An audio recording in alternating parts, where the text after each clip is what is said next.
5 takeaways Man United chiefs learned from Mauricio Pochettino's Manchester visit. Mauricio Pochettino found himself in Manchester on Wednesday night, and some may be hoping he makes the city a permanent home. The current PSG boss has been linked with the vacancy at Old Trafford as the club's top brass seek a successor to Ole Gunnar Solskjaer. Pochettino was previously on their radar back in 2018 following the departure of Jose Mourinho. His work at Tottenham marked him out as a shrewd operator, and he is high on a list of potential candidates. Pochettino moved swiftly to shut down any talk of leaving PSG and maintained he is happy in the French capital. United have signaled their intent to appoint an interim boss until the end of the season before pursuing a main target, potentially the Argentine, in the summer. The 49-year-old's current remit is to deliver the Champions League to the Parc des Princes, and his side qualified for the last 16, despite losing 2-1 on the blue half of Manchester. Nevertheless, leading lights at Old Trafford will no doubt have been keeping an eye on events at the Etihad Stadium. We take a look at 5 things they may be left pondering. This is more of a question mark than a statement, but at least Pochettino has experience of doing so. Back when he was Tottenham boss, he'd had little to do with major names and the inevitable politics that came with that. At PSG though, Pochettino has had to manage Lionel Messi, Neymar and Kylian Mbappé. That is no easy task, with each man wanting to be the leading light. Should he take over at United, he will again have to deal with several big names, Cristiano Ronaldo being the biggest, whilst Bruno Fernandes and Paul Pogba, if he stays, are also big characters. He doesn't have the stature of, say, a Zinedine Zidane, but walking into Old Trafford with his Paris experience behind him would stand him in good stead.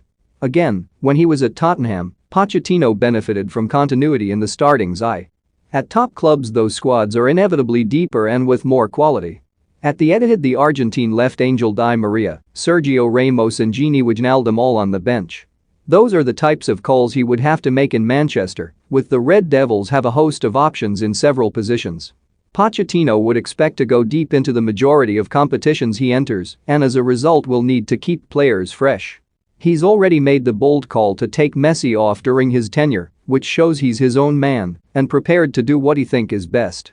Top clubs often expect to boss games, which is understandable. Against City though, PSG spent long periods without the ball, especially in the first half. If Pochettino takes charge at United, he will no doubt employ a possession-based style, much like the one we saw in North London. Rarely though did we see Tottenham hit teams on the break. But with the likes of Ronaldo, Jadon Sancho, Marcus Rashford and Mason Greenwood at his disposal, playing on the counter is a huge weapon.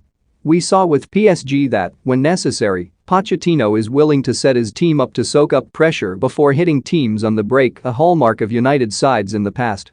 Ronaldo's signing has divided opinion, even though he's come up with big goals.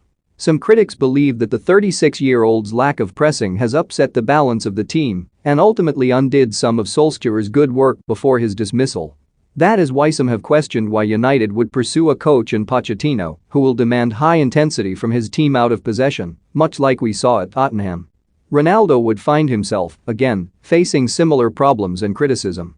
However, you only need to watch PSG at the Etihad to see that the Argentine boss is prepared to absolve forwards of pressing duties if he sees fit. At times when City were in attack, Messi and his fellow forwards were seen waltzing back without putting any pressure on the ball. It seems feasible then to suggest he may allow Ronaldo the same luxury.